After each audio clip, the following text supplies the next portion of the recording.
Bu videoda çoxlarının bilmədiyi, möcüzəvi bir təbii şəxsi, dərman haqqında danışacağam. Hamımız qozun faydasını bilirik, amma qozun qabığı əslində min illərdir xalq təbabətinin ən güclü vasitələrindən biridir. Qoz qabığı yaddaş itkisinə, ürək-damar problemlərinə, stresə, hətta şəkər xəstəliyinə qarşı təsirlidir. Tərkibində yod, kalium, maqnezium, dəmir və D vitamini var.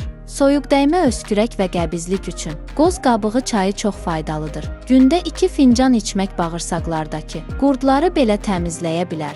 Saç tökülməsi, kəpək və saç ağarması zamanı qoz qabığını 10 dəqiqə qaynadın və saçınızı onunla yuyun. Nəticəsi sizi təəccübləndirəcək. Qoz qabığı suyu qırılan dırnaqları da bərkidir. Sürətlə uzadır və göbələyi yox edir. Ağız qoxusu, damaq qanaması və diş saralmasını qoz qabığı ilə hazırlanmış qarışıqla yaxalamaq və ya dişləri fırçalamaq lazımdır. Və ən maraqlısı qoz qabığı qan təzyiqini təbii şəkildə normallaşdırır. Beləliklə qozu sadəcə yeməyin, qabığını da dəyərləndirin. Təbiətin bizə verdiyi ən ucuz və ən təsirli şəfa mənbəyindən yararlanmaq üçün abunə olaraq kanala keçid edə bilərsiniz.